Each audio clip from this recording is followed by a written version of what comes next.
due respect to our ombudsman, hindi po ito nakakatawan.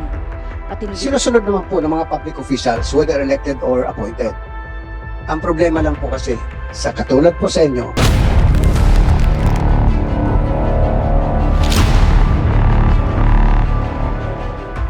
pero naaawa po ako sa inyo, mga nasa public service, especially the elected officials. Kasi katulad po ng sabi ko kanina, ang kailangan po natin magbago ng values. Kaya ako sinasabing naaawa ko sa inyo, dahil ang inyong mga nasasakupan, your constituents, ay kayo lang po ang inaasahan. Pag uwi po ninyo sa inyong mga probinsya, sa inyong mga constituents, alam ko po na pupunta sa inyo, sasabihin sa inyo, sira yung puso ng tubig namin, sira yung kalsada ng barangay namin, so lahat sumasalo sa inyo. Alam din po natin yun na pagdating ng lahat ng, sabi nga, KBL, di ba? Mula sa pagkabuhay hanggang pagkamatay, sinasagot ng politiko. So lahat po ng ito, kahit ano pong batas ang gawin, naikpitan, sinusunod naman po naman.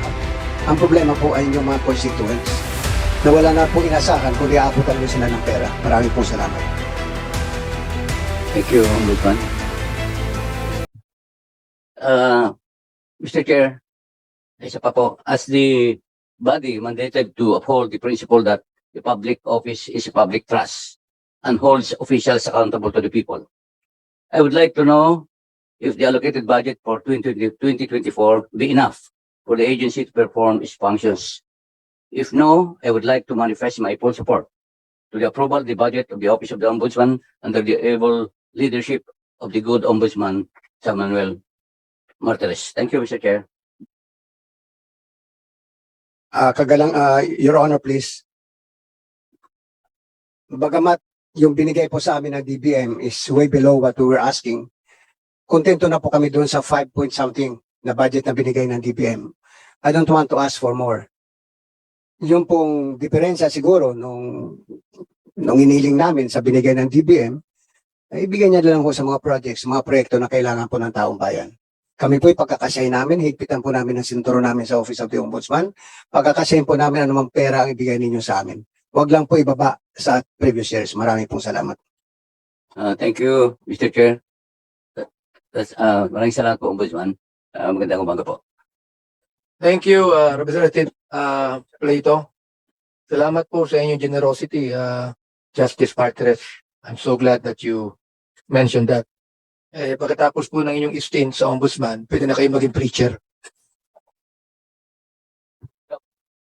I would welcome you to be a preacher.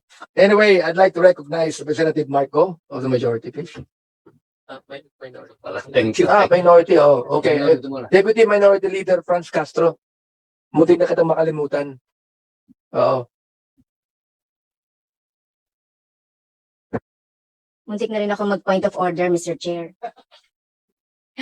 Anyway, magandang umaga po sa ating lahat, sa ating colleagues, sa pamilya po ng Ombudsman. Okay, so ang tanong ko po first ay yung tungkol po sa confidential fund. Okay, so sa confidential fund po, Mr. Chair, from 2016 to 2024. So, mapapansin po natin yung confidential fund na appropriated ay like 20 million in 2016. Actual obligation is 8 million. 2017, 20 million. Obligation is 14 million. 2018, 20 million. Actual obligation is 13.4 million. 2019, 33.7 million. And then yung obligation po is 26.9 million. So, kung babanggitin ko pa po yung iba, no, 2021, confidential fund is 33.7 million, o actual obligation is 13 million. 2022, 51 million ang confidential fund, pero ang actual obligation is 18.693 million. 2023, 31 million, so wala pa po yung yung obligation, actual obligation. And then, you proposed 51.4 million for 2024. So, ang first question ko po dun sa confidential fund. So, ganun po yung yung ina-appropriate. Pero yung utilization, makikita natin ay mga 40 to 45% on the average. Can you explain that, Mr. Chair? Kung makakapagtipid po kami, bakit nga ba hindi? Kung kami po ay makikisuyo sa Intel community na hindi kami gagastos, bakit nga ba hindi namin gagawin? Kung may dada namin sa ngiti doon sa mga members ng ISAF na amin sometimes kinakausap para tulungan kami mag-imbestiga, bakit nga ba hindi? So kung makakatipid kami, gagawin namin. Ngayon, with respect to this confidential fund, I must be honest with you that the 51 million given to us by the DBM, which is the same amount that was proposed to the Office of the Ombudsman for the 2023 budget. 2022. 22. 2022. Yeah.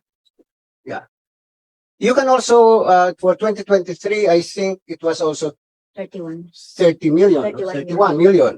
Pwede nyo yung bawasan ulit ng 20. Gawin nyo ulit yung confidential fund namin ng 31 million, yung 20 million isilagay na lang po ninyo kung pwede po sa MOE. We will learn to survive with this small amount that you will give us. I promise you that. Kaya sabi ko nga po, kung kami po ay makikisuyo sa Intel community na idadaan sa tasang kape, marami po kami kaping barako sa opisina, idadaan sa ngiti, gagawin po namin. Maraming pong salamat. Yes, thank you very much, Mr. Chair, dun sa explanation po ng ating Honorable Ombudsman. So, napapansin lang po natin, no, dahil tama po yung sinabi nyo kanina, at inamin nyo na napakabagal po noong investigation, ng lahat ng mga, ilang mga kaso. At kanina nga po, yung ating pong colleagues, earlier, sinabi niya po yung, yung percentage ng mga natatapos na kaso. So, kung meron pong ganitong confidential fund, ay, bakit po, na natitipid? So, hindi po ba dapat ay gamitin ito kung talagang gamit? Kasi hindi naman to pwedeng gamitin sa iba eh. So, itong sinasabi natin. Kasi kung nagsisave po tayo, kinako-compromise natin yung halimbawa yung mga programs. Kasi itong confidential fund, you have to submit yung programs, activities, and project na related sa confidential. So, I hope, di ba, na ano nyo po to, na-utilize nyo, considering na marami tayong iniimbestigahan ng mga kaso. So, ito po bang mga confidential, can you give us the general stroke, no, or general, not specific, kung saan nyo itong ginagamit itong confidential fund para po sa, information po ng ating taong bayan. So, may mga resibo po ba na sinasubmit sa COA at gaano ka-regular ito na ibinibigay for audit? Mr. Chair. Your Honor, please. Pag nirequire niyo po ang isang ahensya ng gobyerno na may confidential fund na mag-submit ng resibo, ay hindi na ho confidential fund yun. Kasi Mr. Chair, gusto ko lang if pong if gusto ko I lang now pong get a doon. safe house, if Kasi I now get- nire-require po yon ng joint circular. So hindi po pwedeng kasi meron po tayong joint circular 2015 regarding sa confidential fund. Po hindi po nakakatawa na sabihin natin na hindi tayo nagsasubmit ng mga resibo. So I beg to disagree po, no. Kailangan din natin mag-follow po doon sa JC 2015.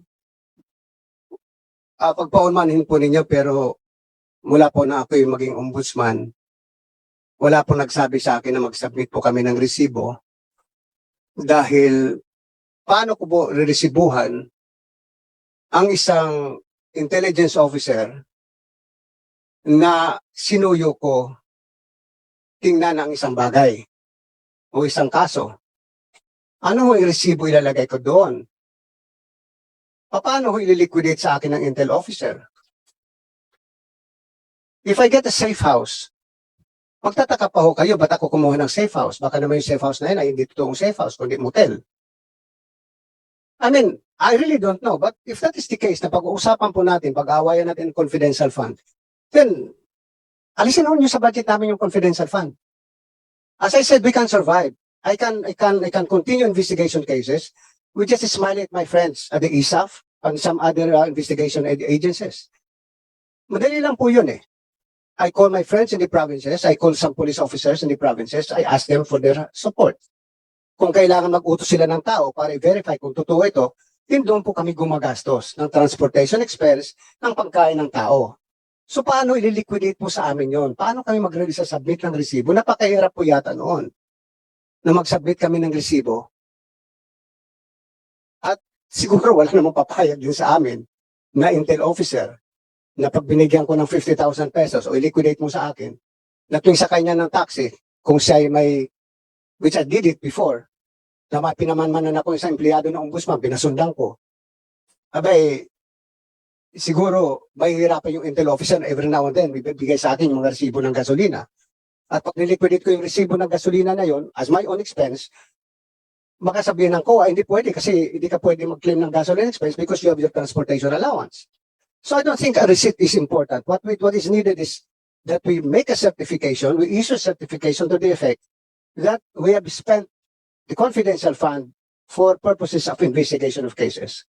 Bakit po kami nakakatipid? Noong araw po, kung minsan lumalakad po na investigador 5. Yung 5 pong yun, binawasan ko. Kasi ang aking filosofiya, kung kayang gawin ng isang Little Indian, yung gawain ng 10 Little Indian, bakit hindi pa nga ba gawin ng isang Little Indian? So just like when I was investigating the case of the onions, yung mga sibuyas, may mga isang tao kung pinalalakad o 2. Kung medyo delikado yung lugar na pupuntahan, 3 sila akong pinapupunta. Yun po ang, pero hindi ko sinasabi sa kanila, magbigyan niyo ko ng resibo. Kasi, pag sila'y pupunta rin doon, mayroon mga binabayaran din sila mga tao na sinuso yung tao na to gather more evidence for us. Marami pong salamat. Yes, thank you very much po doon sa explanation.